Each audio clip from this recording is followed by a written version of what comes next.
ولا حول ولا قوة إلا بالله العلي العظيم.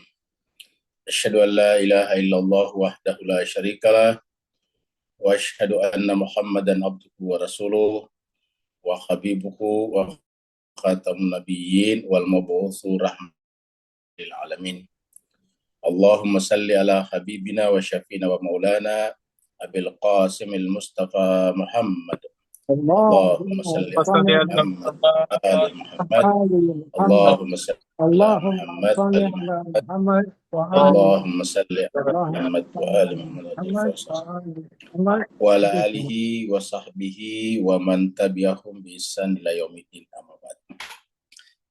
Mas sekalian, Bapak Ibu yang saya berbahagia, kita bersyukur kita bersua kembali dalam keadaan sehat walafiat. Kita pada kesempatan petang hari ini adalah meneruskan pelajaran filsafat ataukah hikmah. Dalam hal ini karya Mullah Sadra yang disyarahkan oleh Sayyid Hussein Nasr. Mari kita masuk ke screen untuk meneruskan pelajaran kita.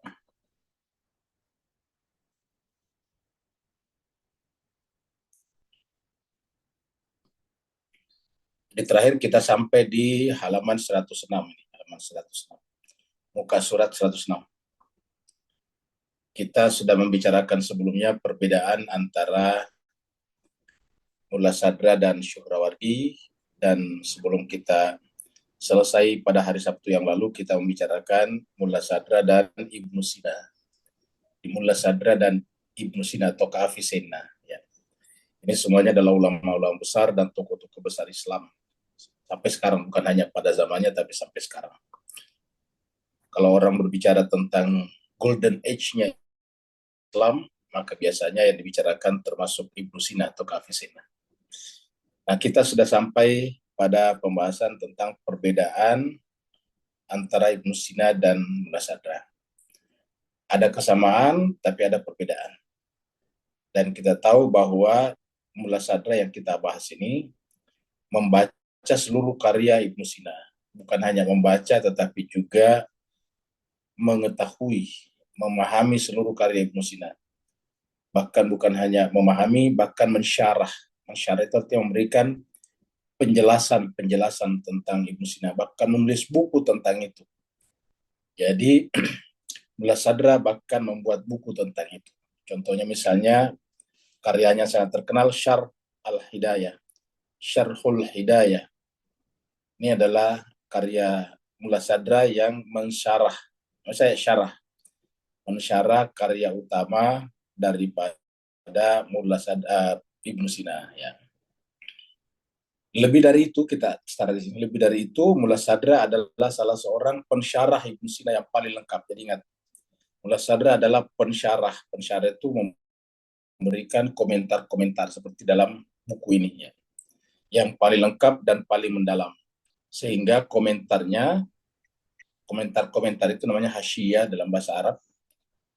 Atas kitab Syifa ini adalah magnum opusnya Ibnu Sina. Jadi Syifa ini adalah termasuk magnum opus ataukah karya utama daripada Ibnu Sina. Boleh jadi menjadi karya terbaik yang pernah ditulis untuk menjelaskan bagian-bagian metafisika yang terdapat dalam karya monumental ini, yaitu karya Syifa ini. Jadi bisa dikatakan bahwa komentar-komentar Ibnu Sina adalah yang terbaik sepanjang masa sampai sekarang atas tulisan atau karya Ibnu Sina, yaitu Asy-Syifa. Ya. Meskipun teosofi transenden adalah ajaran daripada Mullah Sadra, Al-Hikmah Al-Muta'aliyah, berhutang kepada mazhab Masyaih. Jadi kita ulangi, meskipun atau walaupun teosofi transenden Al-Hikmah Al-Muta'aliyah berhutang kepada mazhab Masyaih itu mazhabnya Ibnu Sina, keduanya tetap memiliki perbedaan yang mendasar. Keduanya tetap memiliki perbedaan yang mendasar pada topik-topik tertentu. Dan berikut beberapa perbedaan yang paling penting dari kedua mazhab pemikiran ini. Nah, jadi ini dibicarakan berikut ini.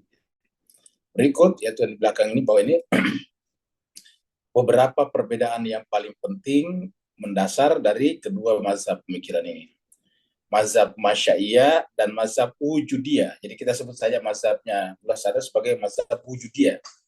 Karena kan di atas disebutkan tentang asalatul wujud. Ya.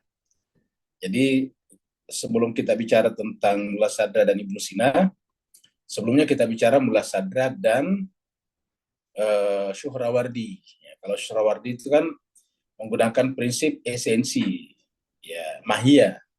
Kan disebut dengan asalatul mahiyah, prinsipalitas esensi, keutamaan esensi. Sedangkan kalau Mullah Sadra asalatul wujud, ya, yaitu keutamaan, kemendasaran daripada wujud. Ya, jadi Mullah Sadra berbicara tentang wujud. Wujud itu sendiri yang utama. Ya, jadi wujudnya.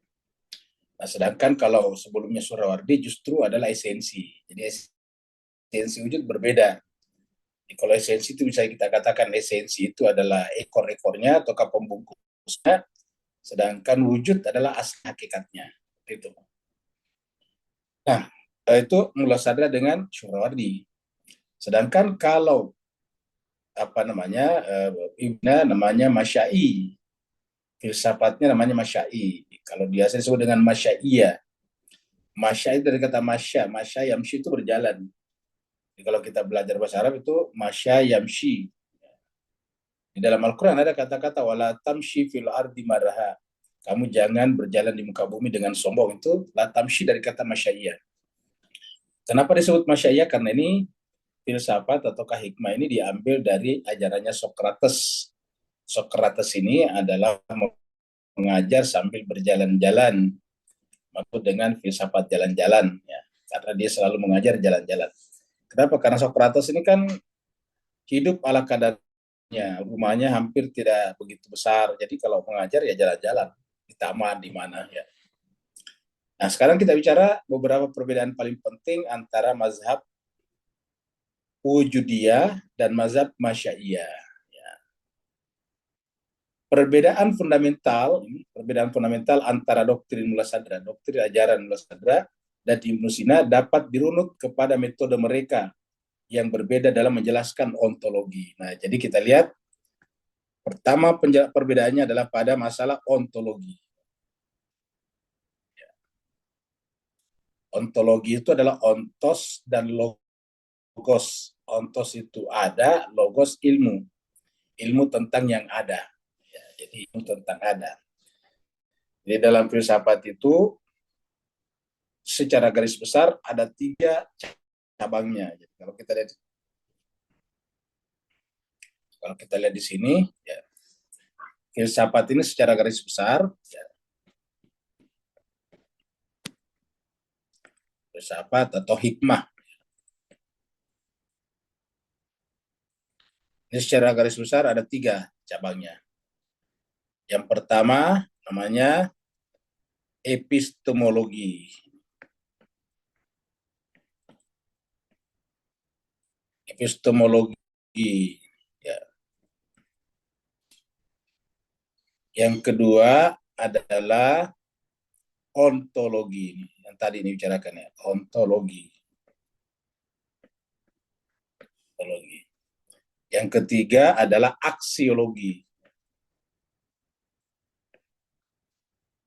Aksiologi. Nah, jadi yang pertama dulu kita bicarakan, epistemologi ini berbicara tentang pengetahuan. Jadi secara garis besar ya, nanti ada cabang-cabangnya lagi di sini, tapi secara garis besar, hikmah atau filsafat itu dibagi 3. Yang pertama berbicara tentang pengetahuan. Ya. Berbicara tentang knowledge, itu epistemologi. Ya. Jadi pengetahuan itu punya filsafatnya sendiri. Contohnya apa yang kita disebut dengan benar. Kalau pengetahuan itu bicara tentang kebenaran. Apa yang disebut dengan benar? Kenapa kita menyebut benar? Apa yang kita gunakan untuk menyebut sesuatu itu benar? Pakai akal kah, pakai panca indera kah, atau pakai wahyu kan? Nah gitu. Ini bicarakan di sini epistemologi. Jadi epistemologi ini adalah berbicara tentang pengetahuan. Pengetahuan.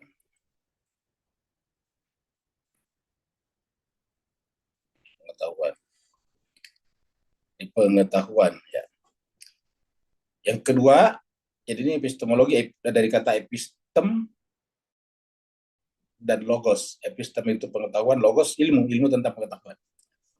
Kemudian ontologi, ontos dan logos. Ontos itu ada, logos ilmu. Jadi berbicara tentang ada, ya. Tentang ada atau wujud, ya, ada. Misalnya kita bicara tentang materi, apa ini sudah materi? Apakah benar-benar ada di sudah materi? Ini sudah materi, meter. Ya, misalnya kita mengatakan pisang lah, yang kita lihat itu kan pisang, pohon pisang, tumbuhan, pokok. Ya, kita lihat misalnya batu lah, itu kan batu, benda mati. Apa itu materi? Nah gitu. Apakah materi itu ada? Sebab yang kita saksikan kan adalah pokok-pokok, hewan-hewan, kamu gitu. Batu-batu, tanah, pasir, laut, air, kan begitu. Awan. Mana itu materi? Nah itu adalah apakah benar ada? Jadi ontologi berbicara tentang ada. Nah, dan dengan demikian, karena nanti Tuhan itu prinsip daripada mula sadar nanti tentang ada, asalatul wujud, maka sangat mendasar di sini. Ya. Yang ketiga, aksiologi. Aksiologi adalah ilmu tentang tindakan perbuatan, ini tentang perbuatan. Perbuatan atau aksi. Aksi itu kan tindakan, action. Aksiologi, perbuatan. Nah, disinilah biasa dibicarakan tentang filsafat moral. Di aksiologi ini bicarakan tentang moral. Moral itu apa ya? Etika. Ya. Kemudian di sini juga dibicarakan tentang seni, tentang estetika, gitu. Aksiologi. Ya. Di sini bicara tentang seni, tentang estetika, tentang perbuatan. Perbuatan itu etika. Jadi estetika dan etika di sini. Bahkan di sini juga biasanya dibicarakan tentang berbicara dengan baik, ya, retorika namanya. Jadi di sini biasa ada bicarakan retorika. Retorika itu kalau orang berbicara, bertutur kata, apa berceramah, itu ada retorikanya. Retorika, etika, dan estetika. Seperti itu. Jadi ada aksiologi, tindakan perbuatan. Nah, jadi ini secara besar, garis besar filsafat. Ya. Epistemologi, ontologi, aksiologi. Nanti seperti contoh misalnya Tuhan, misalnya ketuhanan, biasa dimasukkan di sini. Jadi teologi itu biasa masuk kategori ontologi. Karena kalau kita bicara tentang teologi, Tuhan kan bicara tentang yang ada. Ya. Apakah Tuhan itu ada? Ya, kan begitu. Tadi, apakah benar Tuhan itu ada? Karena ontologi bicara tentang yang ada. Ya. Nah, ketika tadi kita lihat perbedaan antara Mula Sadra dengan Ibnu Sina, itu pada ontologi adalah untuk memberikan penjelasan sesuatu tentang adanya sesuatu. Bagaimana Mula Sadra menjelaskan tentang adanya sesuatu, dan bagaimana Ibnu Sina menjelaskan tentang adanya sesuatu. Jadi intinya kalau kita bicara filsafat atau hikmah, bicara tentang yang mendasar, yang penting, bukan yang kelihatan. Yang kelihatan tadi di sini pokok-pokok ya. Yang kelihatan di sini kan pokok-pokok, ya. Hewan-hewan, kamu gitu, batu-batu. Tapi ada yang sama dari semuanya. Apa yang sama dari pokok-pokok dengan hewan-hewan, tumbuh-tumbuhan dan hewan-hewan, dan batu-batu, itu sama-sama punya zat, benda, materi namanya. Ada materinya. Apa itu materi? Nah, ini bicarakan di sini. Ya. Begitu ya nanti di sini epistemologi. Ya. Semua di alam semesta, semua di dalam kehidupan manusia itu berbicara tentang pengetahuan. Baik yang percaya Tuhan atau tidak percaya Tuhan. Bicara tentang pengetahuan. Ya. Menguji pengetahuan orang yang percaya Tuhan dan tidak percaya Tuhan. Menguji pengetahuan yang percaya kepada Tuhan itu satu atau Tuhan itu banyak misalnya. Karena ada percaya bahwa Tuhan itu banyak, politeistik. Jadi ada apa namanya, di antara yang teistik itu percaya Tuhan, ada yang ateistik dan ada yang politeistik. Ada juga yang satu Tuhan. Ya. Jadi ada yang ateistik, tidak percaya Tuhan. Ya. Ada juga yang percaya Tuhan, teistik, tetapi Tuhan itu banyak, politeistik. Ya. Ada juga percaya kepada Tuhan itu cuma satu, unity. Ya, seperti itu. Nah, jadi ini nanti bercabang-cabang lagi. Ya, kita kembali ke sini. Nah, jadi kita ulangi lagi. Perbedaan fundamental antara doktrin Mula Sadra dan Ibnu Sina dapat dirunut kepada metode mereka yang berbeda dalam menjelaskan ontologi. Ingat ontologi. Mula sadra memahami wujud sebagai realitas yang berat. Nah, jadi ingat, mula sadra memahami wujud sebagai realitas yang bertingkat. Ya. Bertingkat itu artinya bergradasi, kayak matahari, kayak cahaya. Cahaya itu kan hakikatnya cuma satu, tapi bergradasi. Nah, dipahami oleh mula sadra seperti itu. Ya. Jadi mula sadra memahami, ya, mula sadra memahami wujud sebagai realitas yang bertingkat, ya, bergradasi. Iya, maksudnya iya di sini wujud tetap satu, walaupun mempunyai gradasi, nih, tingkatan-tingkatan, gradasi. Pokoknya kalau gradasi itu bisa kita lihat misalnya pada, paling gampang kita lihat pada warna. Warna-warna itu kan bergradasi.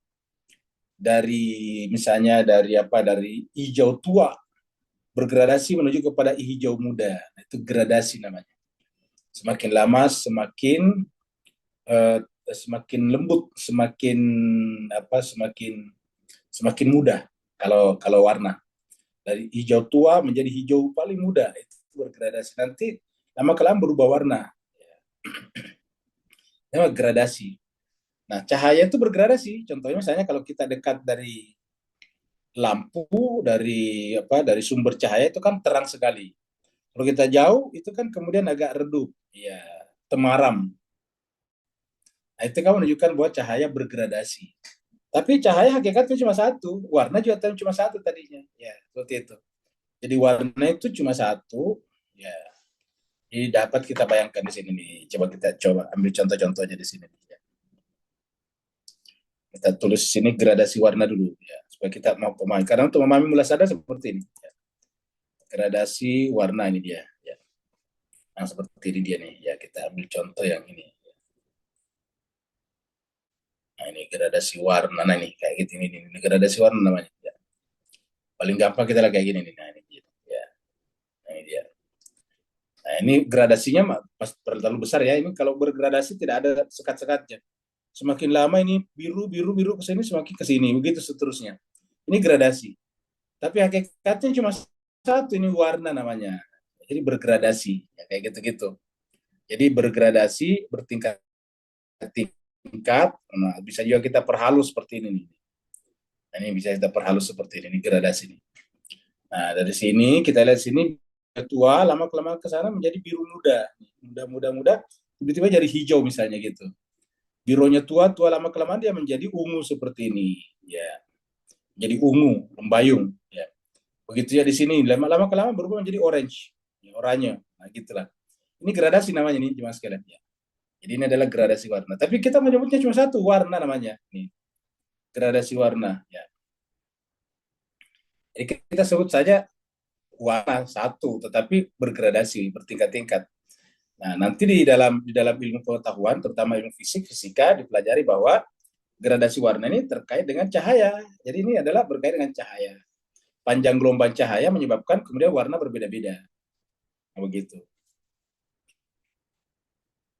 Kita lihat lagi di sini misalnya gradasi cahaya. Kita tulis lagi gradasi cahaya. Gradasi cahaya. Ya, cahaya. Nah, ini kayak gini-gini nih ya. Coba kita lihat. Nah, ini kita lihat. Nah, ini kita lihat dari sana kan terang sekali. Semakin ke sini semakin sedikit warnanya, semakin redup kalau di sini. Jadi sini terang sekali, di sini semakin redup. Ini namanya bergradasi juga warna, ya, cahaya. Jadi cahaya bergradasi dari pusatnya sini terang benderang, semakin lama semakin menipis dan akhirnya kemudian nanti gelap gulita. Nah, kayak gitu. Nah, ini paling bagus nih. Ya. Contoh paling bagus nah, ini dia. Nah, ini dia. Nah, ini pusatnya di sini bergradasi ke sini lama kelamaan ini semakin redup akhirnya gelap di sini nih kamu gitu. Sebetulnya masih ada cahaya di sini cuma sangat lemah sekali. Ya, sangat lemah ya sehingga kemudian seakan-akan gelap.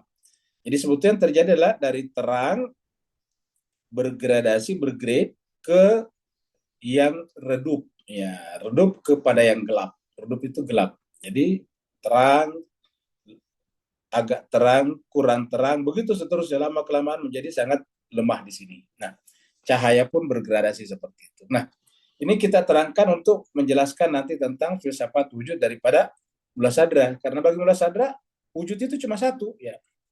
Wujud cuma satu, cuma apa namanya kayak gini juga ini. Ya. Cahaya juga ini. Ya kita lihat cahaya. Ya. Pusatnya terang, lama-lama semakin mengecil, mengecil, mengecil gitu. Ya. Nah jadi inilah semuanya, contoh-contoh ini semuanya adalah gradasi terang cahaya. Nah, jadi intinya adalah bagi Mullah Sadra wujud seperti itu.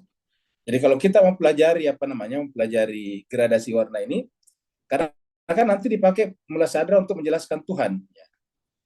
Jadi sebetulnya yang kita saksikan itu cuma satu, Tuhan sebetulnya. Cuma gradasinya berbeda-beda, begitu. Sehingga kemudian ada yang gelap, ada yang terang. Gitu.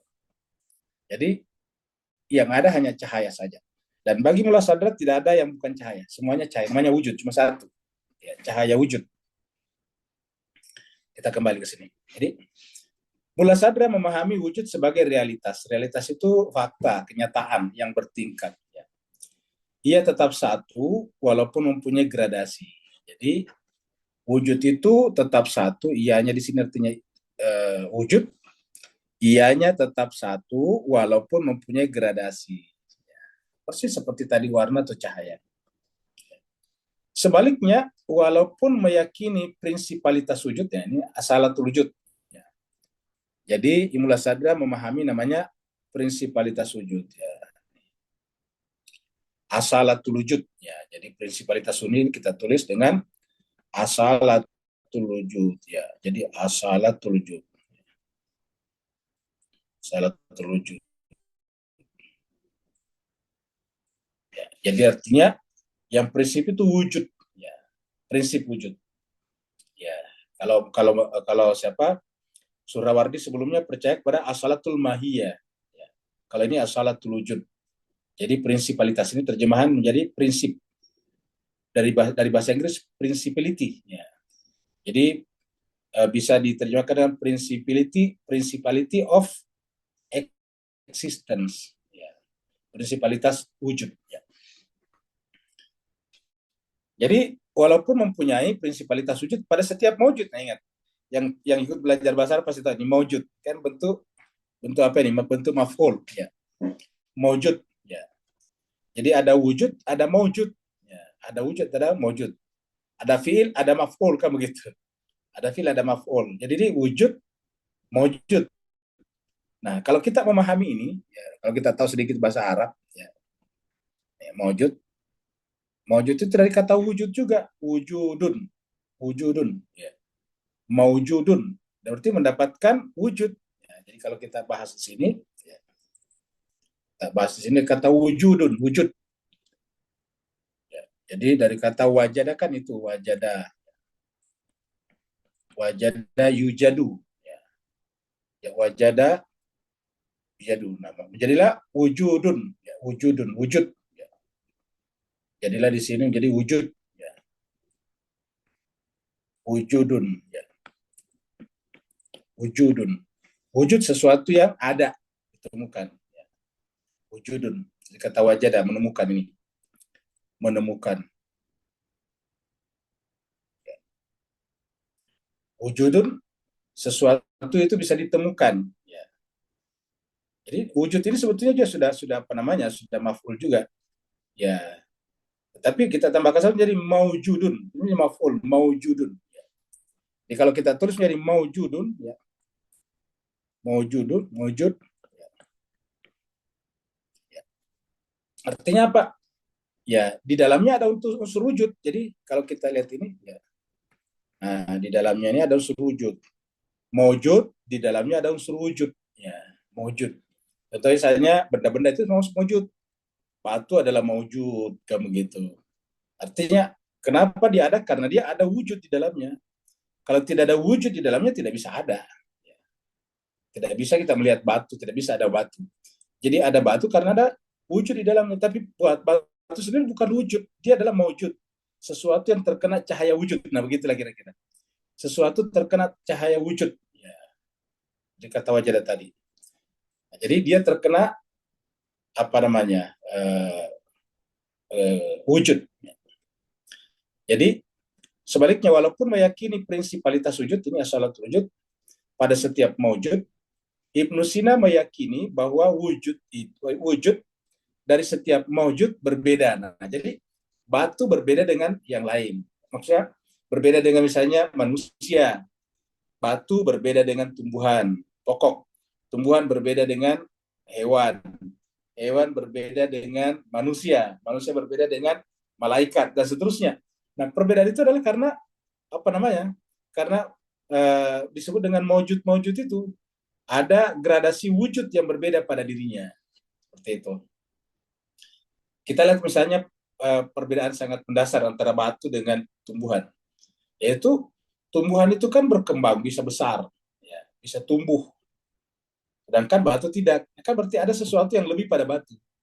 Ya, artinya bahwa batu sebagai materi sama dengan kayu, pokok, pohon. Itu sebagai materi namanya. Tapi apa perbedaannya? Kalau pokok atau pohon itu bisa tumbuh, berkembang, beranting, dan berbuah nantinya. Bisa bereproduksi, bisa melahirkan mangga baru. Karena nanti kalau pokok mangga atau pokok durian tumbuh, duriannya jatuh, ada bijinya, bijinya ditanam, tumbuh lagi, nah gitu. Sedangkan batu tidak seperti itu. Kalau tumbuhan bisa melipat gandakan dirinya. Ya, jadi kan jelas berbeda. Ya, dari situ berbeda, ada yang berbeda di situ. Nah begitu ya pokok dengan hewan, dengan kambing, sapi, ayam. Apa perbedaannya?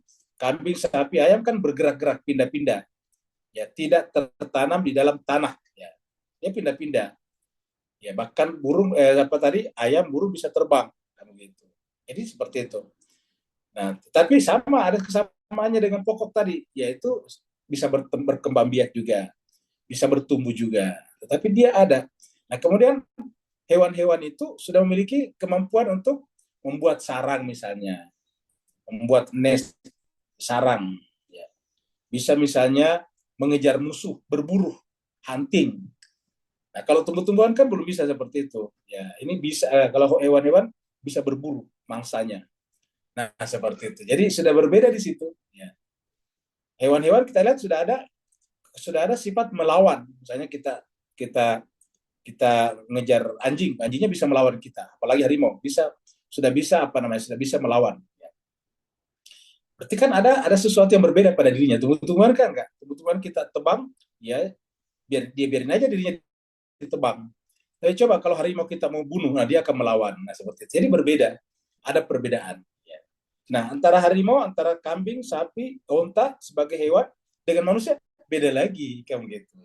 Nah pertanyaan kenapa ini berbeda? Kan berarti ada gradasi di dalamnya.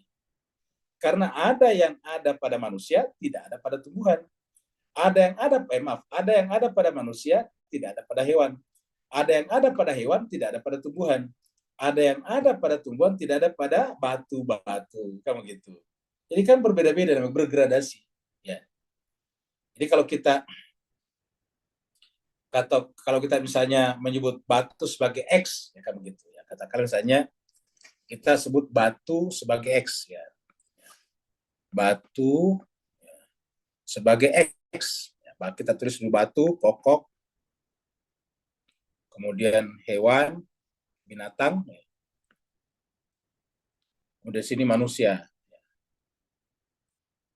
Nah, kita lihat di sini nih. Kalau misalnya di batu, katakan misalnya cuma X, kamu gitu. Pada saat pokok atau pohon menjadi X dan Y, ya. Plus Y. E.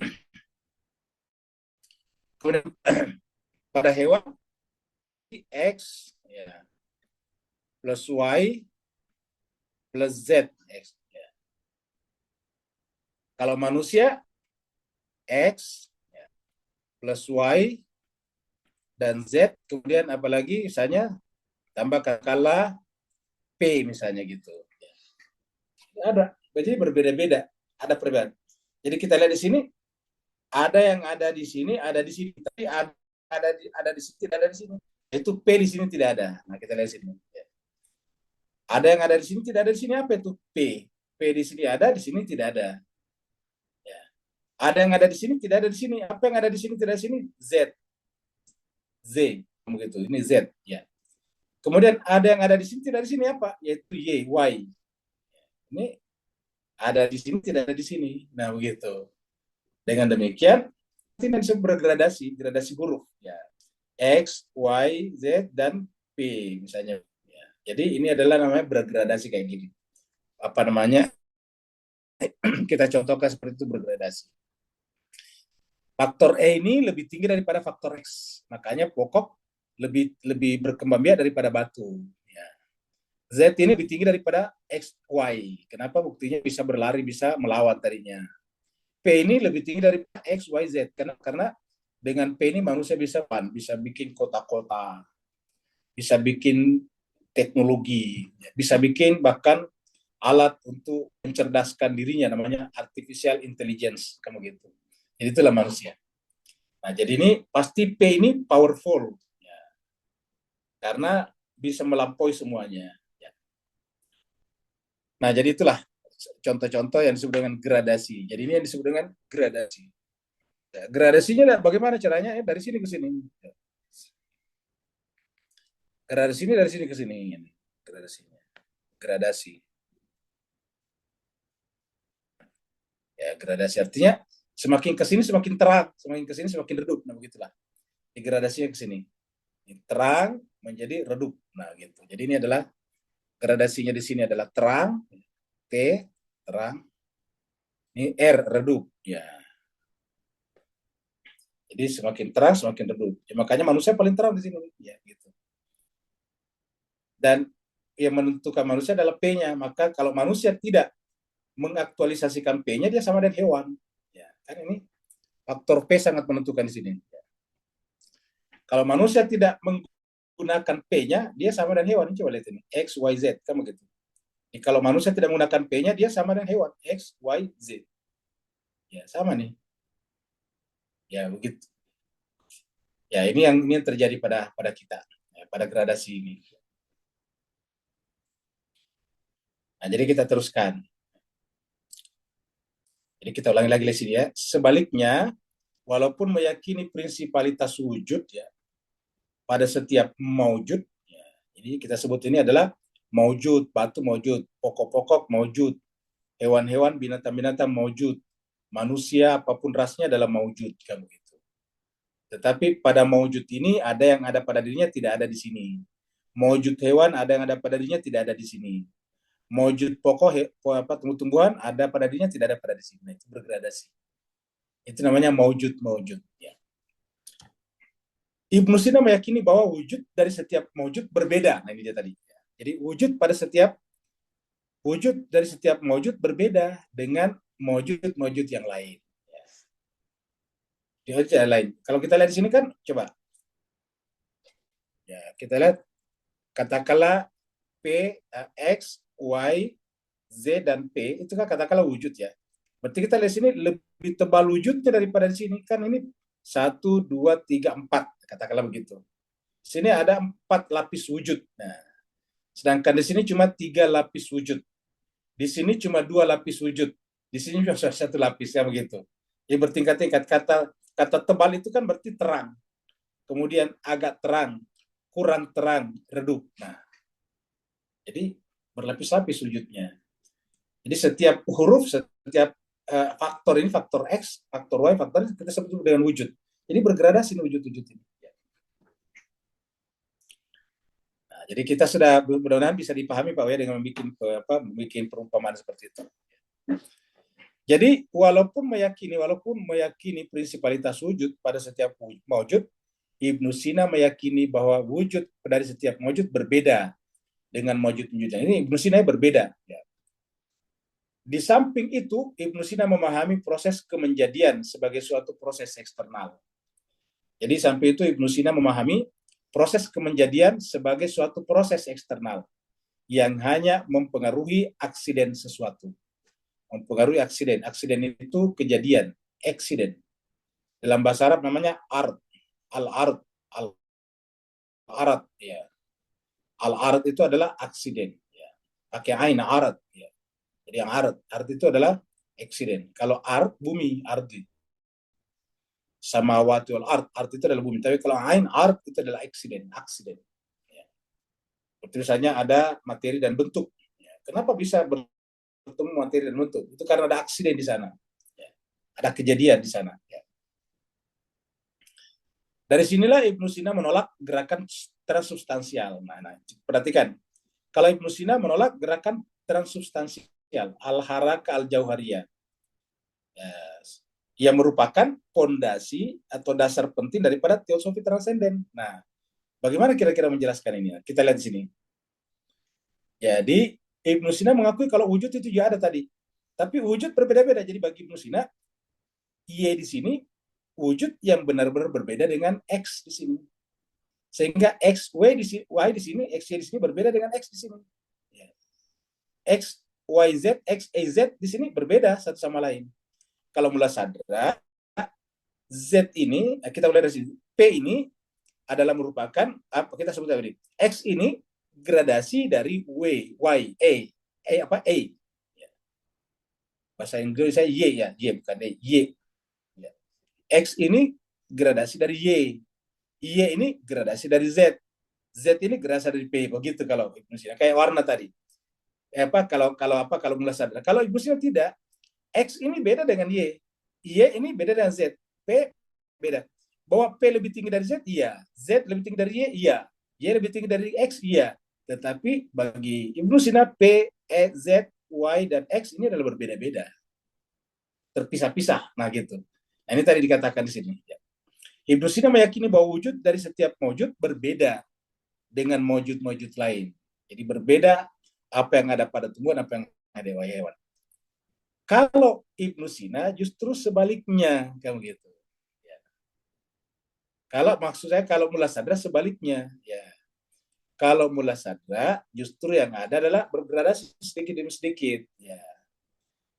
Kalau Ibnu Sina berbeda, jadi kita ulangi dari sinilah Ibnu Sina menolak gerakan transubstansial, al-haraka al-jauhariyah. Gerakan transubstansial itu gerakan perubahan substansi. Ingat, di dalam gerak itu kan berbeda-beda, macam-macam. Ada gerak misalnya Bapak Ibu memindahkan pulpen pen dari kiri ke kanan, itu namanya berubah juga, perubahan tempat. Ya. Itu ada perubahan tempat. Ya. Ada gerak juga namanya gerak tempat, gerak itu berubah. Jadi geraknya tempat, pindah dari satu tempat A ke tempat B. Ya. Kemudian ada lagi misalnya pulpennya tetap di situ, pennya tetap di situ. Nah, tetapi tanpa kita rasakan, pen itu berubah waktunya. Tadi pagi kita datang ke depan meja, ada pen di situ, ada pulpen di sana. Sore kita datang ke situ, pulpen masih ada. Sebetulnya pulpen itu sudah berbeda. Dari siapa waktu? Pulpen yang kita tadi lihat tadi pagi itu pulpen pagi, itu. Pulpen yang kita sekarang lihat pulpen malam, kamu gitu, ataukah pulpen petang, sore. Ya. Besok beda lagi. Ya, pulpen yang kita lihat hari ini adalah pulpen tanggal 7 atau tanggal 8 Februari. Sedangkan pulpen yang kita lihat besok, pulpen tanggal 8 Februari. Nah, begitu. Jadi berbeda. Berbeda dari sisi tanggal. Jadi sebetulnya ada perubahan di sana. Jadi ada perubahan ruang, waktu, dan sebagainya. Ada kondisi, saya kita lihat pisang. Tadi pagi kita lihat pisang itu warna hijau. Sekarang sudah berubah menjadi agak kuning. Nah, itu terjadi perubahan. Perubahan apa namanya itu? Perubahan kualitas. Kualitas. Perubahan kualitas. Jadi kita menyaksikan itu perubahan kualitas. Kalau misalnya kita menyaksikan tadinya di situ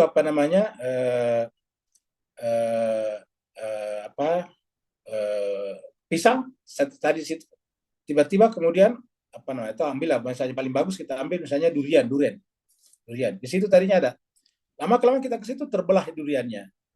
Nah, ini perubahannya menjadi kuantitas, jadi satu jadi dua jadi tiga, itu kuantitas. Jadi bisa berubah.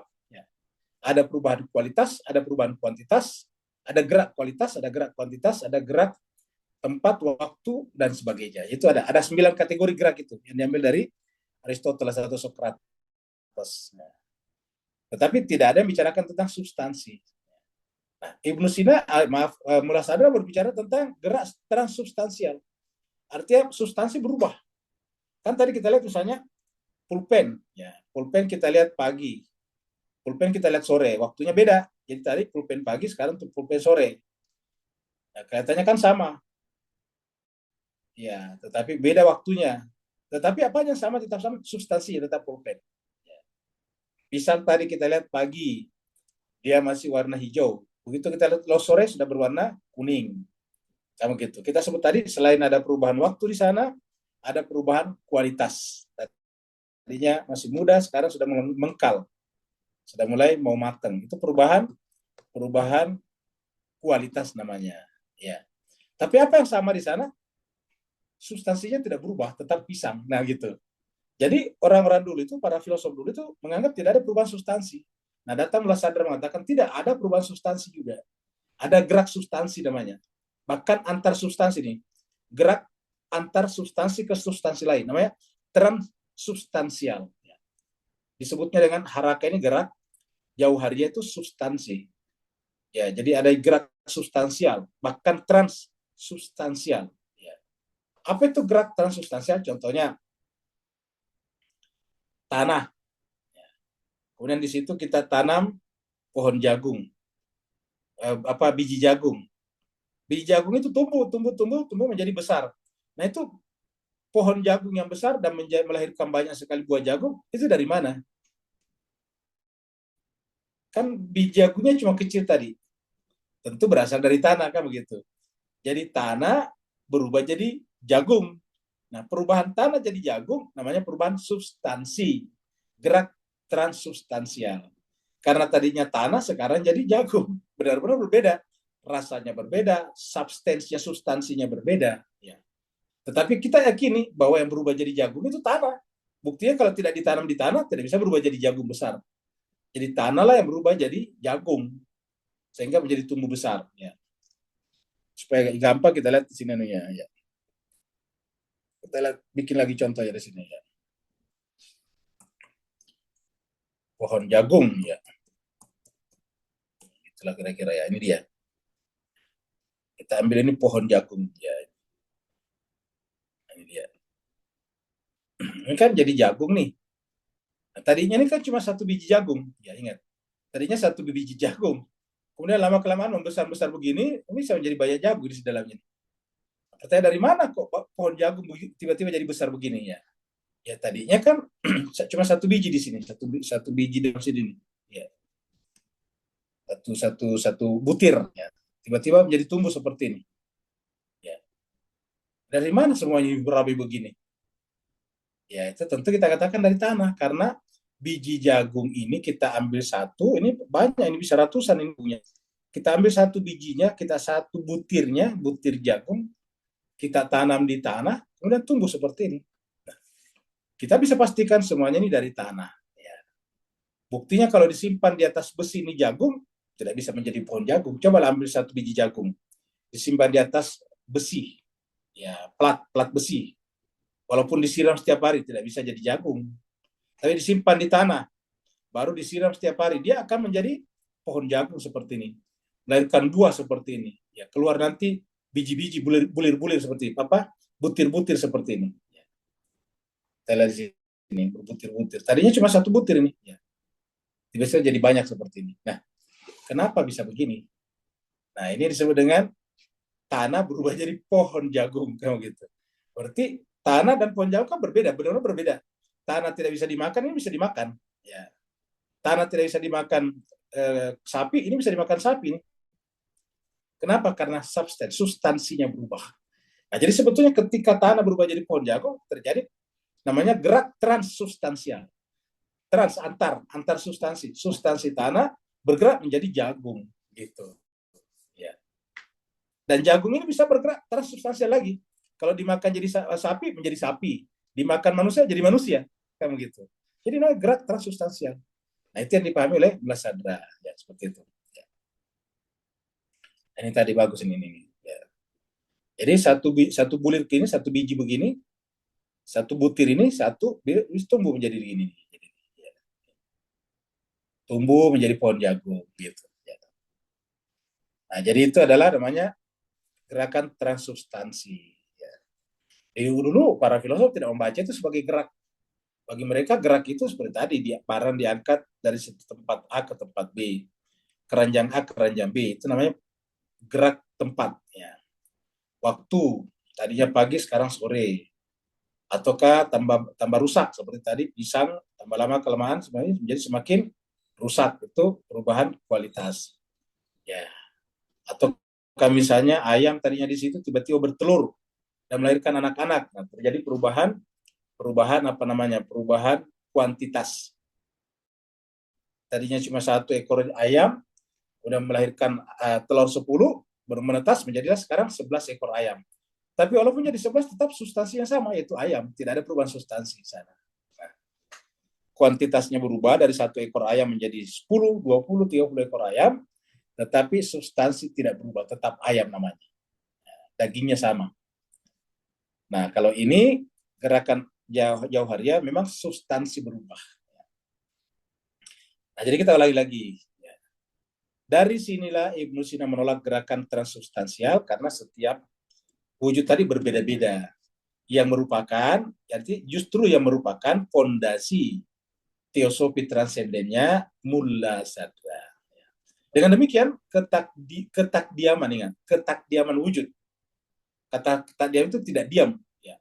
Inquietude of existence. Ya. Jadi ketidakdiaman existence wujud.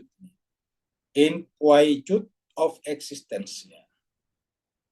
Ketidakdiaman eksistensi. Ketakdiaman wujud ataukah ketidakdiaman wujud. Jadi wujud itu tidak diam. Ya. Seperti yang disebutkan oleh Corbin dalam menjelaskan Dr. Sadra, absen dalam pandangan Ibnu Sina. Artinya tidak ada dalam pandangan Ibnu Sina. Jadi dalam pandangan Sadra, yang namanya wujud itu tidak pernah diam. Ya. Dan pandangan bahwa wujud itu tidak pernah diam, itu bisa dilacak dalam Al-Quran. Ya. Setiap segala sesuatunya itu adalah dalam keadaan sya'an. Dalam keadaan sya'an itu artinya dalam keadaan sibuk. Segala sesuatunya itu sibuk. Jadi ada di Quran itu jemaah sekalian ya. Ada di sini surat Ar-Rahman ya. Surat Ar-Rahman ya. Adakah ini dia? Ya, coba lihat. Kita baca dari sini ayat 26. Kullu man alaiha fan. Segala sesuatu binasa, artinya hilang. Kullu man alaiha fan. Wa yabqa wajhu rabbika dzul jalali wal ikram. Tetapi yang kekal adalah wajah Tuhan yang memiliki kebesaran dan kemuliaan. Kita sebut dengan wajah Rabbika di sini sebagai wujud itu sendiri. Ya. Yang lain itu mewujud. Ya. Fabi ayyi ala rabbikum tukadziban. Maka nikmat Tuhan kalian manakah yang kamu dustakan? Ya. Yas'aluhu man fis samawati. Apa arti yas'alu? Apa saja yang ada di langit dan di bumi selalu butuh kepadanya, minta kepadanya. Artinya apa? Segala sesuatu tidak bisa kalau tidak ada dia bersamanya. Yas'aluhu man fis samawati wal ardh. Siapa saja atau apa saja yang ada di langit dan di bumi selalu butuh kepadanya. Suka atau tidak suka. Misalnya kita tidak percaya Tuhan, tidak apa-apa. Tapi kita sebagai manusia tidak bisa kalau tidak mendapatkan sesuatu darinya. Seperti tadi misalnya manusia tidak bisa hidup tanpa nasi, tanpa beras. Beras tidak bisa tumbuh kalau tidak ada gerakan transsubstansial. Kita tidak bisa berubah, kita tidak bisa makan tanah. Tanah harus berubah jadi beras dulu, nasi dulu. Nasi baru kita masak jadi beras kita masak dan jadi nasi. Nasi baru kita makan, baru bisa jadi hidup. Nah, semuanya seperti itu. Batu tetap batu selama dia ada di situ. Ingat, selama dia ada, selama dia wujud. Kalau wujud sudah tidak ada pada batu, batu menghilang. Jadi, yas'aluhu man fis samawati wal ardh. Apa saja yang ada di langit dan di bumi selalu butuh, meminta kepadanya. Nah, makanya lalu bagaimana dengan dia? Kullu yaumin, setiap saat. Jangan artikan hari di sini. Kullu, setiap saat. Huwa, dia Allah, dia yang wujud itu fi sya'nin, selalu sibuk. Sya'an itu sibuk sebetulnya ini, kesibukan ini. Selalu dalam keadaan. Kullu yaumin huwa fi sya'an. Dia Tuhan wujud selalu sibuk. Tidak pernah diam. Ingat, kata-kata Fishan dalam kesibukan berarti dia tidak pernah diam. Nah, ingat kata-kata yang tadi inquietude existence. Ya, jadi dia tadi di sini inquietude ya, inquietude of existence. Dia selalu dalam keadaan tidak pernah diam. ketidakdiaman wujud. Karena wujud yang menyebabkan semuanya berubah-ubah tadi. Ya, karena dia selalu sibuk. Jadi, yaitu kullu yaumin huwa fi sya'an. Setiap saat dia berada dalam kesibukan. Sya'an. Bukan urusan di sini, ini benar kesibukan. Ya, cuma di sini ada benarnya juga diterjemahkan menciptakan, menghidupkan, mematikan, memelihara, dan seterusnya. Pokoknya dia ada di mana-mana. Dari kata-kata ini tadi. Ya. Kullu man alaiha fan wa yabqa wajhu rabbika dzul jalali wal ikram. Atau kita bawa dalam surat Al-Baqarah 115. Walillahil masyriq wal maghribu. Ya. Fa aina ma tuwallu fasamma wajhullah. Di mana saja kamu menghadap, di situ ada wajah Allah, wajhullah. Ya. Atau kita bawa misalnya dalam kata, ya. Dalam ayat ini ya, kita ambil yanfadu. Yanfadu. Yanfadu. Kita temukan dalam surat An-Nahl 96 ya. Surat An-Nahl 96.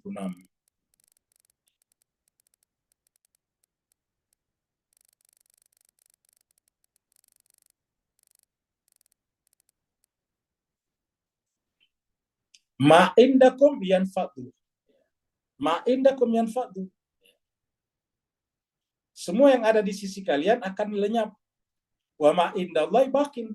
Dan apa yang ada di sisi Allah baki kekal. Apa itu yang kekal? Di sisi Allah. Wajah tadi, wujud. Kita sebut saja wajah Allah tadi, wujud Allah. Wa ma'indallahi bakin. Semua yang ada di kita ini binasa. Yang ada adalah wujud sebetulnya. Wa ma'indallahi bakin. Yang ada di sisi Allah itu cuma yang kekal itu yang ada di sisi Allah. Jadi semuanya yang ada ini hanya perubahan dia saja terus-menerus. Dia menambah, mengurangi, dia punya wujud, maka kemudian terjadi perubahan-perubahan. Jadi ma'indakum yanfadu wa ma'indallahi baqi. Perubahan penambahan itu yang disebut tadi dengan gerakan transsubstansial. Ma'indakum yanfadu wa ma'indallahi baqi. Semuanya akan hilang. Yang ada adalah di sisi Allah. Ya. Nah, dengan demikian, disinilah kita jemaah sekalian berbahagia merasakan kita tidak punya apa-apa. Seperti dalam Al-Quran dikatakan, antumul fuqara. Kalian sudah fakir, tidak punya apa-apa. Kenapa setiap saat tadi butuh kepada Allah? Yas'aluhu man fis samawati. Selalu butuh kepada Allah. Jadi yang ada hanya Dia. Hakikatnya yang ada hanya Dia. Seperti kita bisa baca dalam surat Al-Hadid. Ya. Ya, kita lihat di sini ayatnya. Ya. Ayatnya mengatakan bahwa ini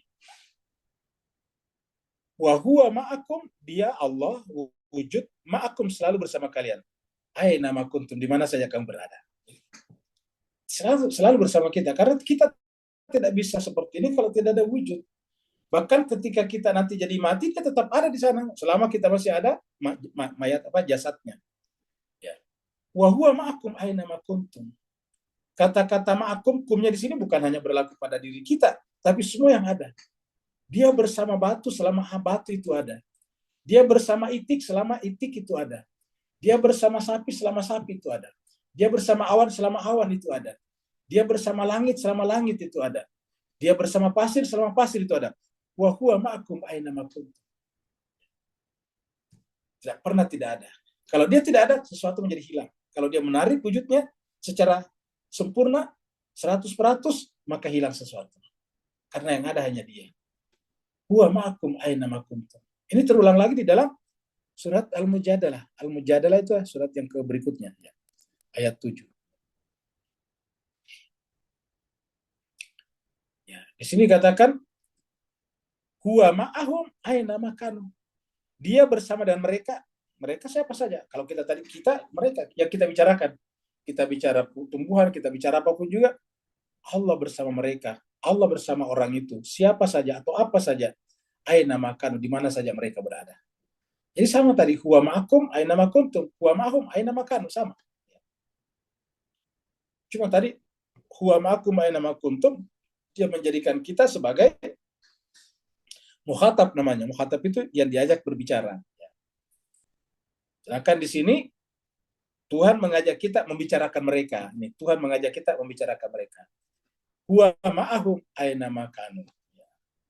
dia Tuhan itu selalu bersama dengan apa saja. Jadi tidak ada yang tidak bukan dia. Nah, jadi jiwa serba itulah yang mendasari teosofi transendennya Mula Sadra. Yang disebut dengan ketakdiaman wujud, inquietude of existence. Seperti yang disebutkan oleh Henry Corbin dalam menjelaskan doktrin Mula Sadra, bahwa justru Ibnu Sina tidak ada di situ. Di situ kekurangannya Ibnu Sina. Jadi itu perbedaan pertama ya. Perbedaan pertama Ibnu Sina dan Mula Sadra.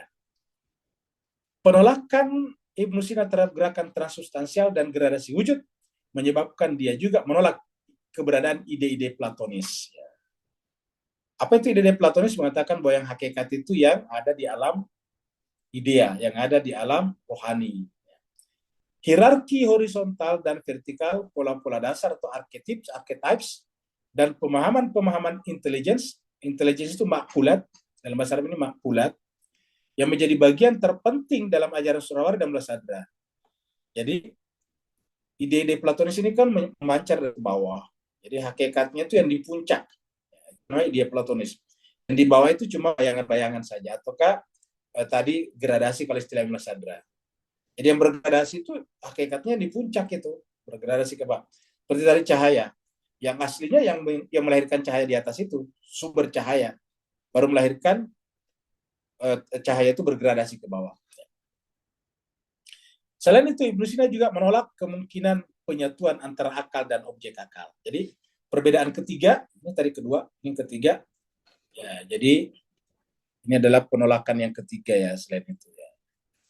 Yang pertama tadi di atas ini Haraka Jauharia. Yang kedua adalah ide-ide Platonis ini ya. Selain itu, Ibnu Sina juga menolak kemungkinan penyatuan antara akal dan objek akal. Ya, akal dan objek akal. Atau biasa disebut antara yang berakal dan yang dikenai akal. Penyatuan itu adalah ittihad. Ittihad bainal akil wal maqul. Ittihad al-akil wal maqul atau ittihad bainal akil wal maqul. Pemenyatuan antara akil yang menggunakan akal dan yang menjadi objek akal, makul. Ingat, makul itu adalah maf'ul, dikenai akal. Akil adalah fa'ilnya, makul yang dikenai akal, kamu gitu. Akil ini fa'il, makul adalah maf'ul. Jadi ini berbeda. Kalau dalam pandang Mula Sadra, yes, selama sesuatu itu diketahui, berarti terjadi pemenyatuan antara yang mengetahui dan diketahui. Jadi ketika Tuhan mengetahui kita, berarti Tuhan menyatu antara dia sebagai yang mengetahui dan kita yang diketahui. Sebagaimana kita juga kalau mengetahui sesuatu, kita menyatu dengan sesuatu itu. Ya. Kalau tidak menyatu, dia hilang pada diri kita. Jadi kita kalau mengingat atau memikirkan sesuatu, berarti dia ada pada diri kita. Namanya ittihad bainal akil wal maqul. Sekali lagi, karena penolakannya terhadap gerakan transsubstansial. Jadi penyebabnya penyebab penolakan. Penyebabnya adalah penolakan gerakan substansial, efeknya ke bawah-bawah. Menyebabkan menolak juga yang disebut tadi ide-ide Platonis. Menolak juga penyatuan antara akal dan makul, akil dan makul. Ya. Seperti itu. Jadi menyebabkan banyak turunan-turunannya. Ya. Mula Sadra percaya bahwa cinta itu adalah al-ishq, rindu sebetulnya. Cinta itu yang melahirkan rindu, ishq. Makanya yang diriku namanya masyuk. Ya, orang yang mencinta namanya asyik, orang yang merindu, asyik dan masyuk. Asyik yang merindu, yang dirindukan masyuk. Ingat kata maf'ul, masyuk. Asyik yang merindu, masyuk yang dirindu. Sama tadi dengan akil yang menggunakan akal, makul yang dijadikan objek akal. Ya. Mula Sadra percaya bahwa cinta atau al-ishq merupakan suatu prinsip yang mengalir melalui pembuluh nadi alam semesta. Seperti mana wujud? Wujud itu bergradasi sebagaimana cinta dan hadir dalam semua tingkatan wujud. Jadi cinta itu hadir pada semua tingkatan wujud. Doktrin esoteris ini disinggung dalam tulisan-tulisan Ibnu Sina, sebagaimana kita lihat dalam karyanya Risalah fil Ishqi. Jadi Ibnu Sina punya karya yang sangat terkenal, namanya Risalah fil Ishqi. Risalah di dalam cinta. risalah tentang cinta yang sangat terkenal, Risalah fil Ishq, ya, yang terkenal. Sayangnya Ibnu Sina tidak pernah memberikan pembuktian yang lengkap mengenai peristiwa ini atau mengintegrasikannya sebagai salah satu bagian organis ke dalam penjelasan-penjelasan metafisikanya. Artinya Ibnu Sina menjelaskan tentang ishq, tetapi tidak pernah menjelaskan aspek-aspek ontologinya. Tadi ingat, aspek-aspek ontologinya. Bagaimana cinta itu hadir. Kalau mulai sadar jelas, ishq, cinta itu atau rindu itu mengalir bersama dengan wujud. Segala sesuatu yang wujud berarti sana ada rindu. Setiap benda rindu kembali kepadanya. Ingat, rindu kembali kepadanya. Nah, karena setiap benda memiliki rindu kembali kepadanya, maka semuanya berlaku innalillahi wa inna ilaihi rajiun. Karena kita dari Allah, semuanya rindu kembali kepada Allah. Semuanya ingin kembali kepada Allah. Jadi semua dari Allah dan rindu kembali kepada Dia. Nah, itu dijelaskan oleh Sadra. Kalau Ibnu Sina, dia menjelaskan bahwa ada cinta, bahkan ada bukunya Risalah fil Ishq, tapi tidak menjelaskan tentang aspek-aspek ontologinya cinta ini. Seperti itulah. Aja Dimas Kaiser Bahagia, ya kurang lebih itulah yang pembahasan kita. Masih ada sih sedikit ini. Ya, tapi masih agak, waktu kita sudah habis ya, jadi kita akhir sampai di sini. Hari ini tanggal 8 ya, bulan Februari 25. Ya. Kalau ada yang bertanya dipersilakan.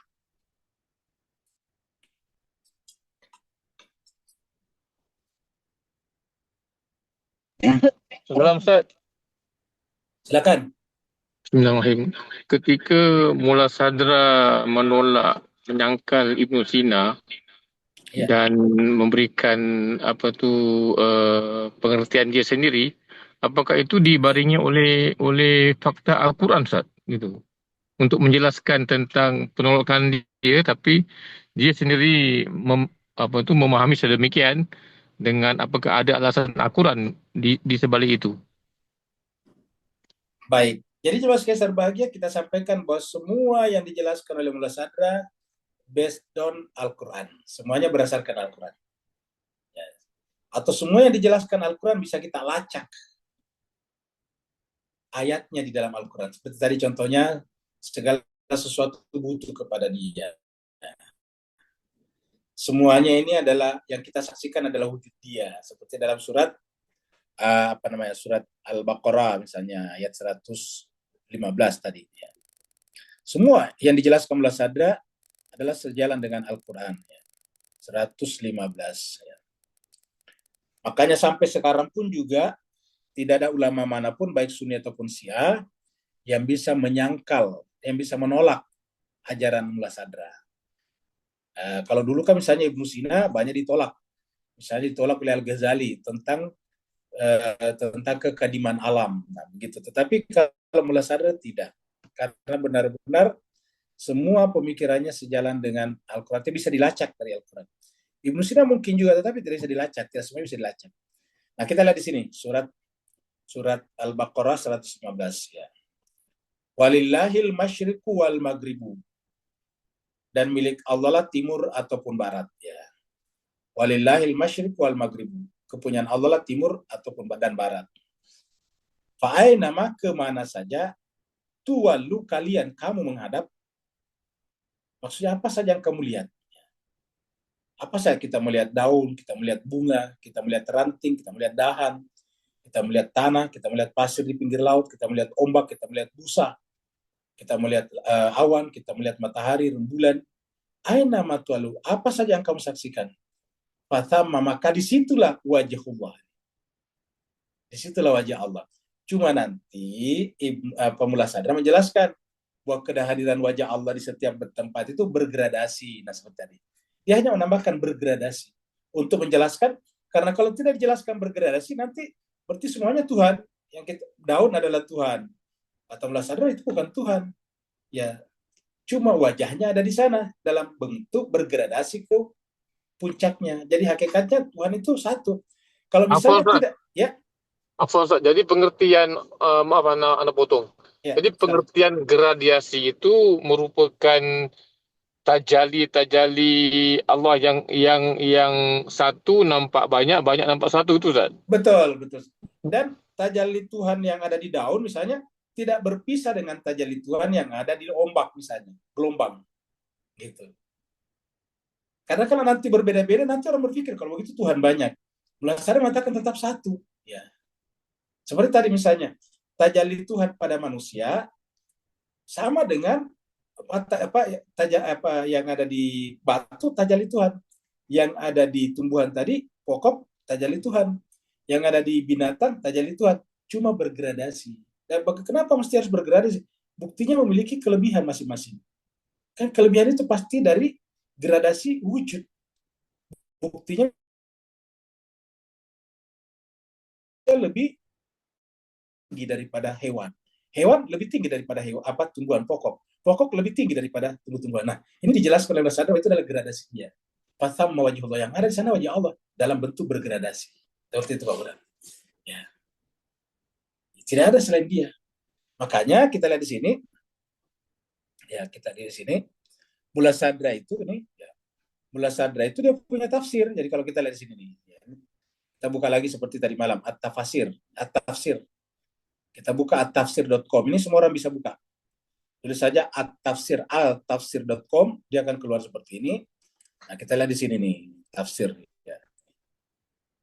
Nah, ini ada tafsir-tafsir macam-macam. Ummahatut tafsir, tafasir al-sunnah, tafasir al-sunnah was-sufiyah, maksudnya al-sunnah yang sufistik. Tafasir ahlus sunnah as-salafiyah, ahlus sunnah tapi salafiyah. Tafasir muyassara yang singkat-singkat. Tafasir Asyi'a Ithna Asyariyah, ini ada di tafsir 12 imam. Ya. Tafasir Az-Zaidiyah, tafsir Zaidiyah. Ya. Tafasir Al-Ibadiyah, Ibadiyah ada. Ya. Zaidiyah ini berarti Syiah 5 ya. Tafasir Haditha, tafsir berdasarkan hadis. Ya. Tafasir Mukhtasara, tafasir yang disingkat-singkat. Semuanya ada di sini. Nah, nanti kita cari tentang Mula Sadra. Ya. Jadi kita bisa cari di sini di dalam tafsir ini dia Ashni, kita bisa cari di sini. Isna Syariah, kita lihat di sini.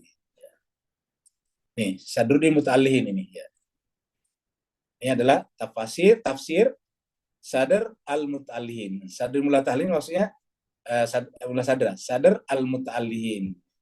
Kita sudah bahas sebelumnya bahwa Mula Sadr disebut dengan Sadr Muta'allihin Asy-Syirazi karena dari Syiraz. Sadr al-Muta'allihin ataukah Sadrul Muta'allihin Asy-Syirazi. Ya. Nah, ini adalah hidup tahun 1059 Hijriah. Sekarang tahun 1400 berarti 400 ya 500 tahun yang lalu lah. Karena sekarang 1440 sekian. Jadi sudah sekitar 500 tahun yang lalu. Nah, di sini kita bisa baca tafsir-tafsirnya. Nanti kita cari misalnya tadi contohnya tadi apa tadi surat 55 misalnya ya. Ataukah kita misalnya surat Al-Baqarah yang dekat ya, gampang ya. Al-Baqarah tadi 115 ya. 115 ya. Baru kita pencet sini. Tidak disebutkan di sini. Nah, kita ambil yang lain misalnya. Kita ambil yang surat apa tadi? Surat Ar-Rahman, surat 55 ya. Surat Ar-Rahman ya. Ayatnya tadi berapa tadi? Ya.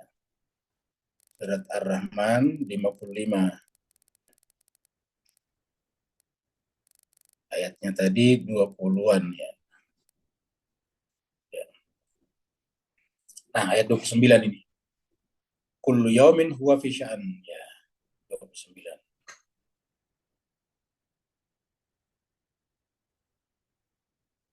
Kita pencet sini.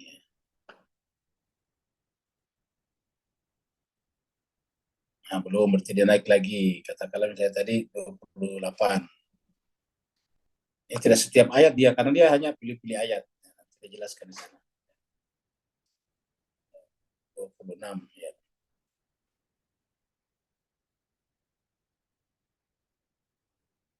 Nah, ini banyak tidak ada ya. Kita cari yang ada saja supaya kita bisa baca ya. Yang tadi Al-Fatihah saja kita angkat ya. hebat ya. Jadi bisa juga bukan bawah sadar tidak ada, tetapi aplikasi ini belum begitu semuanya, ya, belum diangkat semuanya. Nah, katakanlah misalnya Bismillahirrahmanirrahim ini ada, ini ada. Ya misalnya kita ambil misalnya halaman 10 misalnya ini ada halaman 10. Nah, ini masih Bismillahirrahmanirrahim dibahas panjang lebar ini ya. Sampai 10 halaman, hanya Bismillah saja. Nah, ini semuanya adalah berbicara tentang filosofinya sendiri dia, ya seperti itu. Nah, jadi intinya adalah bahwa Mullah Sadra menjelaskan itu dengan ayat-ayat semuanya. Ya. Dijelaskan secara rinci. Kata Bismillah saja ini 10 halaman. Bayangkan. Ada 10 halaman tadi kita lihat sini nih. Ya, bahkan mungkin masih ada, coba kita. Masjid, ada nggak masjid? Oh, masih ada. Ini sampai 20 halaman ini. Panjang sekali. Cuma Bismillah saja dibahas. Ini panjang sekali. Jadi, ya contohnya sini. Al-Ism adalah huwa. Al-Ism huwa. Ya. Dan seterusnya dia bahas. Ya. Jadi pada hakikatnya nama adalah dia, kata dia ini. Ya. Seperti contohnya sini. Ya. Inna jami'as sifatillahi al-ma'lumah indal khalq. Ya. Dia ada pada setiap makhluk. Pada setiap ciptaan. Ya. Semua sifat-sifat Allah itu adalah maklumat. Dia melekat, diketahui di sisi makhluk. Ya. Imma sifat al-jalal, imma sifat al-ikram. Ingat kata-kata surat Ar-Rahman tadi? Wa yabqa wajhu rabbika dzul jalali wal ikram. Imma al-jalal, imma al-ikram. Ya, dan begitu.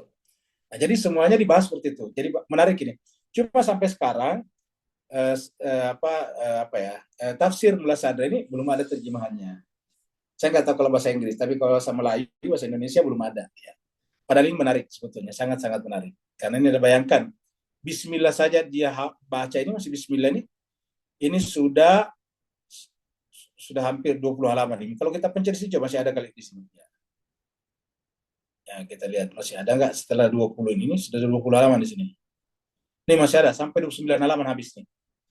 Jadi untuk Bismillah saja dia bahas 29 halaman. Ya, luar biasa. Cuma Bismillah saja. Bismillah saja dia bahas 29 halaman. Ya, belum lagi dengan Alhamdulillahirrabbilalamin. Ar-Rahmanir-Rahim itu baru Bismillah dia sudah bahas sebanyak 29 halaman. Ya, seperti itu. Ada lagi yang lain? Terima kasih Ustaz. Ya, sama-sama. Kalau tafsir tu, kalau maknanya khazanah ilmu tu banyak dalam kitab-kitab bahasa Arab, Ustaz. Oh, banyak sekali. Makanya jangan berhenti belajar bahasa Arab. InsyaAllah, Ustaz. Di Tamat chatroom nanti ada buku Ustaz. 3. Kenapa? Di chatroom ada pertanyaan. Ada ya. Nanti kalau Pak Burhan tamat buku 3, lanjut lagi buku 4. Ya. InsyaAllah. Nanti buku 4 tamat, balik lagi ke buku 1. Baik, Ustaz. Anak nak haji mat sekali, Ustaz. Oh iya, betul. Hajimat harus ikut itu. Supaya bisa memetik durian dalam berbahasa Arab. Betul, Ustaz. Mbak Yasani. Ya, Mbak Yasani. Mau tanya, gerak substansial yang dibahas tadi, kalau dikaitkan dengan nafs kita, ada relatifnya? Enggak. Ya, bagaimana penjelasannya? Ya ada. Jadi nafs kita itu adalah gerakan transubstansi daripada tubuh kita sebetulnya. Karena substansinya berbeda. Nafs dengan tubuh itu berbeda secara substansi ya. Dia satu dengan kita, tetapi dia dia adalah bergradasi. Gradasi nafs lebih tinggi daripada tubuh kita. Karena tadi kita katakan nafs itu faktor P tadi, kalau kita lihat tadi sini. Ya. Jadi kalau Mbak Yasani tadi di sini lihat, mana tadi? Ini tadi. Ini dia. Nah ini, faktor P di sini, nafs di sini nih. Ya. Jadi kalau Z-nya di sini sama di hewan juga, yaitu bergerak kemana-mana. Punya otak. Ini akal, ini otak. Misalnya hewan-hewan bisa berkelahi, manusia bisa berkelahi. Hewan-hewan bisa berperang, manusia bisa berperang kan gitu. Ya. Tapi tumbuh-tumbuhan nggak pernah kita lihat tumbuhan berperang karena tidak ada faktor Z-nya, ya gitu. Tapi kemudian di sini ada Y, di sini ada Y, di sini ada Y. Kenapa faktor tumbuh-tumbuhan tumbuh? Kita juga ada tumbuh di tubuh kita, misalnya kita tadinya kecil jadi besar kan begitu. Tumbuh persis sama dengan di sini. Tumbuh-tumbuhan kan tadinya kecil jadi tinggi besar. Nah, kita manusia juga tadinya kecil, bayi jadi besar sekarang, begitulah. Di hewan-hewan juga, tadinya kambing lahir kecil jadi besar. Anak ayam kecil jadi besar, itu sama, faktor Y-nya sama. Ya. X-nya juga sama semuanya nih. Apa itu X? Bendanya, materinya. Di sini materinya namanya batu, kalau batu, ya kalau misalnya emas, ya emas, ini materinya sama. Di sini namanya kayu, di sini namanya daging, di sini juga namanya daging, sama. Ya, gitu-gitu. Ya. Kita kan materinya daging, tulang, kan gitu. Sini daging, tulang. Sini daging, di sini apa? Kayu. Nah, di sini adalah batu, itu materi namanya sama. Seperti itu. Jadi nafs itu adalah bentuk gradasi daripada yang lain. Saya kira itu saja yang Maaf, ditanyakan Pak oleh Ustadz. ya. Pak Ustadz, maaf. Ya. Maksudnya kalau kita juga ada gerak substansinya juga nggak Pak Ustadz? Nafs kita sendiri gitu maksudnya. Nah, kalau nafs kita itu harus kita gerakkan, kita bisa turun dan ke bawah. Contohnya gini. Dalam nafs kita itu bisa turun, bisa ke bawah, bisa naik. Kalau dia tidak digunakan, dia turun. Nah, contohnya gini. Ya. Ini coba kita lihat di sini nih. Ya. Jadi dia bisa turun, bisa naik. Maksudnya nilainya. Gerak iya, tetapi bisa nilainya turun. Contohnya kita lihat di sini di surat ini. Mana? Surat Asy-Syams. Asy-Syams ayat 7 dan seterusnya ini. Coba ya Sani perhatikan di sini. Mana tadi? Ini. Wa nafs, ini tadi yang ditanyakan kan nafs. Demi nafs. Ya. Wa masawah, dan apa-apa yang menyempurnakannya. Artinya nafs ini mempunyai potensi untuk sempurna. Untuk menjadi sempurna. Tetapi bisa menjadi fujur, bisa menjadi takwa. Falhama di dalam nafs ini dia punya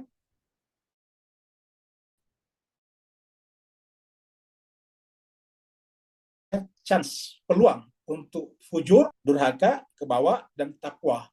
Takwa. Ya. Kapan? Apabila digunakan inti daripada P-nya yaitu akal, maka dia akan menjadi takwa. Tapi kalau akalnya ditutupi oleh hawa nafsunya, karena hawa nafsu melekat di nafsu juga. Jadi di nafsu itu ada akal, ada nafsu, ada hawa. Nah, kalau hawanya yang menang, dia menjadi fujur. Kalau akalnya yang dominan, dia menjadi takwa. Nah, gitulah. Jadi kalau hawanya yang dominan, dia menjadi durhaka, fujuraha. Kalau dia akalnya menjadi dominan, menguasai hawa nafsunya, dia takwa. Tapi kalau hawanya menguasai akalnya, dia menjadi fujuraha. Gitu. Fa'alhamaha fujuraha wa taqwaha. Jadi seperti itu. Jadi nafsu ini mempunyai dua potensi, yaitu ada kekuatan yang bisa menariknya ke bawah, dan ada kekuatan yang bisa menariknya ke atas. Kekuatan nafsu yang menarik ke bawah namanya hawa, kekuatan nafsu yang menarik ke atas namanya akal. Ya, biasa disebut dalam Al-Quran dengan afidah. Ya, seperti itu. Nah, begitu Pak saja. Ya, sama-sama. Ada lagi? Kalau tidak ada, berarti kita akhiri sampai di sini. Insya Allah kita jumpa sebentar malam.